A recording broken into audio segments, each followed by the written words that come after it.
Hola, arratsaldeon. Esan duen bezala, nik unibertsoaren historiari buruz hitz egingo dut. Unibertsoaren historia laburtua, 14.000 milioi urte ordu laurenean, ahaleginduko gara gutxienez laburtzen pixka bat. Baina, hasi baino lehen unibertsoaren historiari buruz hitz egiten, lehenengo definitu behar da guretzat zer den unibertsoa. Askotan esaten da, nire unibertsoa nago bestearena eta zer da kosmologoentzako unibertsoa. Guretzat unibertsoa da espazio denpora eta bertan dagoen guztia. Imagina daitekeen dena, materia, energia, argia, imaginatu edo zer, zure etxea, zu zeu, dena da. Eta guk aztertzen dugu kosmologian unibertso hori, baina bere osotasunean. Hau da ez zati txiki bat bakarrik, baizik eta guztia. Eta gure buruari egiten dizkiogun galderak dira, nola hasi zen, noiz hasi zen, nolakoa zen lehen, nolakoa da orain, edo zer ez eginda dago, eta horrelako gauzak. Eta galdera hauek egiten dizkiogu guk orain gure buruari, baina baita orain dela urte asko hasi ziren galdera hauek egiten, eta erantzuten zeruari begiratu eta ikusten zutenaren arabera, ezta? Orduan, garaiaren arabera erantzun diferenteak eman izan zaizkio honi. Eta, orain dela denpora asko eta denpora luzean zehar, uste zena zen unibertsoaren zentroan lurra zegoela, gu geundela, eta inguruan planetak, eguzkia eta beste izar guztiak lurraren inguruan bueltaka zebiltzala. Eta honek, gaur egun arraroa dirudi, baina honek balio zuen bere garaian. Eta ikusten duzuen bezala, mende askotan zehar balio izan zuen. Gero, urte batzuk beranduago, heliozentrismora pasa ginen, gauza bera, baina lurra beharrean eguzkia ipinita zentroan, baina hala ere, unibertsoaren zentroa eguzkia da, eta beste guztia bere inguruan bueltaka ari da. Baina ze gertatu zen, 20. mende hasieran aldaketa asko egon zirela, eta aurkikuntza asko egon zirela. Bai teorikoak eta baita, esperimentalak ez, baina behaketazkoak ere. Alde batetik, dago printzipio kosmologikoa deitzen den kontu bat, zientifikoki esan da, izango litzatekena unibertsoa isotropoa eta homogenoa da, baina berba normaletan esan da, ez garela bat ere bereziak, garela unibertsoko beste edozein persona, planeta edo izar edo puntu bezalakoak. Eta orduan, kontra esan zuzenean dago hau eredu geozentrikoarekin edo heliozentrikoarekin, ezta? Beste alde batetik dago erlatibitate orokorra, Einsteinek plazaratu zuen teoria bat, oso konplikatua eta ez gara sartuko, baina holan labur esan da, esaten duena da, espazio denpora eta bertan dagoen materia eta energiak elkarri eragiten dietela eta ezin dugula bat ulertu bestea ulertu gabe. Eta hori gero erabiltzen dugu guk, jakin dezazuen ez gara detaileetan sartuko. Eta gero hirugarren gauza eta ez importanteena, baina orain ulertzeko bai, da Hubble eta Lemaitreek egin zuten behaketa eta gero Hubble-Lemaitre legea deitu izan zaiona. Hauek egin zutena da galaxiak begiratu. Galaxien abiadura neurtu zehazki, gugandik urruntzen eta hurbiltzen ze abiaduretan zeuden. Eta horiek dira hemen dauden punto hauek. Eta orduan, punto horiek ipini zituzten grafika batean, zeren arabera. Alde batetik, ardatz horizontalean guganako distantziaren arabera, ezkerrean daude gugandik hurbilen daudenak, eta eskuinean gero eta urrunago. Eta ardatz vertikalean, ze abiaduratan ari diren urruntzen. Zenbat eta azkarrago joan, gero eta gorago. Eta zenbat eta azkarrago, astiroago egon, gero eta berago. Orduan, honela geratzen dira, eta horrek esan nahi duena zer da. Alde batetik, galaxia guztiak ari direla gugandik urruntzen, eta beste alde batetik, gugandik zenbat eta urrunago egon, orduan eta bizkorrago urruntzen direla. Eta hau, baina zer esan nahi du. Honek ez, hau ulertzeko pixka bat komplikatuagoa da, eta holako simil batekin edo ulertzeko errazagoa da. Kasu honetan, globo bat ipini dugu, hau, globo berbera da. Eta lehenengo kasuan gaude. Orduan, globo honi marraztu dizkiogu puntotxoak edo, galaxiak kasu honetan. Eta galaxia batetik besterako edo punto batetik besterako distantzia da zentimetro erdia. Gero puzten dugu eta puntuak ez dira mugitu globoan, baina galaxia batetik besterako distantzia orain zentimetro bat da. Eta gero 2 zentimetro. Horrek esan nahi du. Horrek esan nahi duena da ez direla galaxiak mugitzen ari benetan, baizik eta globoa bera, edo gure kasuan unibertsoa, espazioa bera, ari dela zabaltzen. Ipini ezkero galaxia hauetako batean, adibidez, gu imaginatu hor gaudela, eta begiratu ezkero beste galaxiei, ikusten duguna azkenean hori da, Hubble-en legea. Galaxia guztiak urruntzen ari dira gugandik. Eta gero eta urrunago, eta gero eta urrunago egongo direla, eta unibertsoa gero eta hutsagoa izango dela.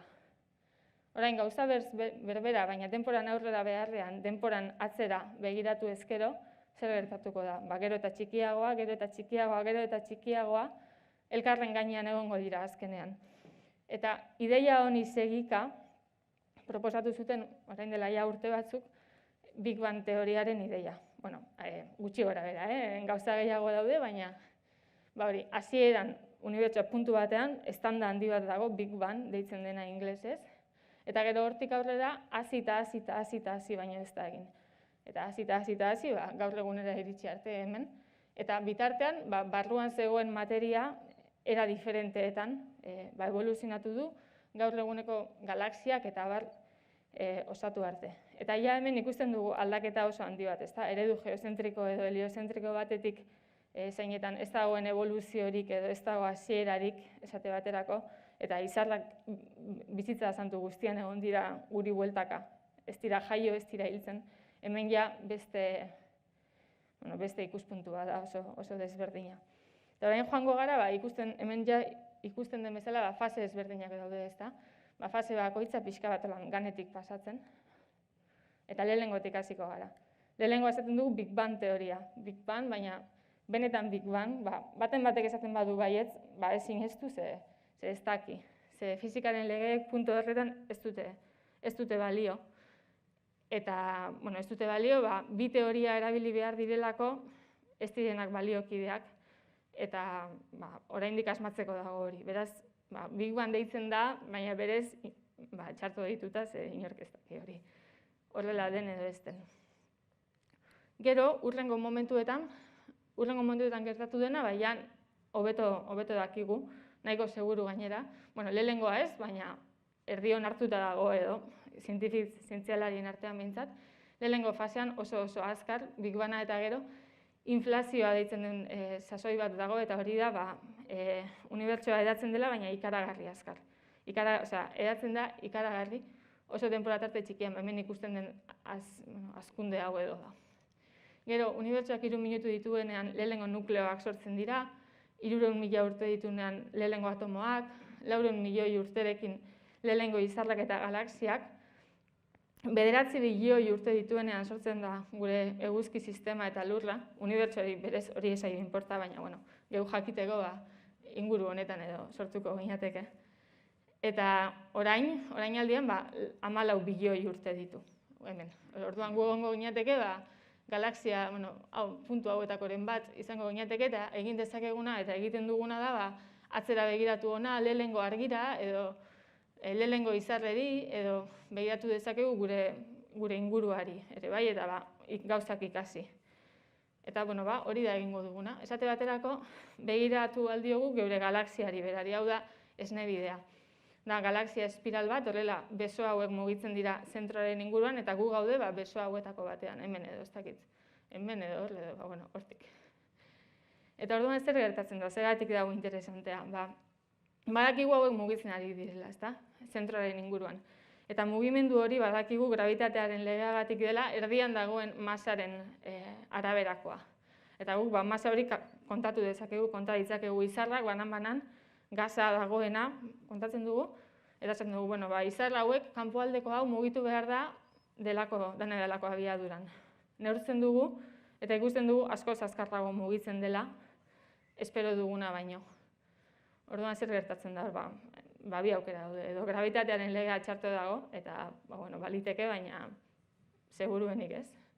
Eta beste hipotesia da, badagoela materia mota bat, esnebide guztia betetzen duena, eta baita, gero beste legu batzuetan ikusten den bezala, unibertso osoa betetzen duena, deitzen dena materia iluna. Guk ez dugu ikusten, baina, suposatzen dugu hor dagoela. Eta honek problema asko kentzen ditu gainetik.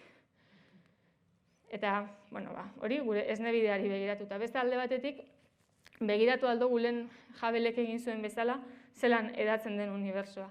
Eta ikusten dugu, orain, gero eta azkarrago ari dela eratzen. Zesan nahi du horrek, ez bakarrik galaxiak handik urruntzen direla, baizik eta une bakoitzen gero eta azkarrago urruntzen direla. Eta hau, igual horrela esan da, besterik gabe, baina berez nahiko arraroa da, ze justo kontrakoa espero dugu, ezta? Estanda handi bat egon da, eta horko energiarekin gauzak hasi dira eratzen, baina gero eta astiroago joatea. Urmael batera harri bat botatzen duzunean bezala, uinak egiten dira, baina uin horiek ez duzu espero hastea, baizik eta gero eta astiroago joatea, ez badago beste energiaren bat. Eta, zehazki hori da, guk esaten duguna. Ez dakigu zergatik, baina hasi egiten da. Orduan, suposatzen dugu, badagoela unibertsoa betetzen duen zerbait energia iluna deitzen dioguna. Eta honek ere beste problema asko kentzen ditu. Eta horrela, osatzen da kosmologia estandarra deitzen diogun teoria, Lambda-Sidien deitzen da, baina, beste barik hori entzuteko. Eta teoria honetan osagaiak dira atomoak, ezagutzen dugun materia 1/5 baino ez da. Ezagutzen dugun guztia, 1/5.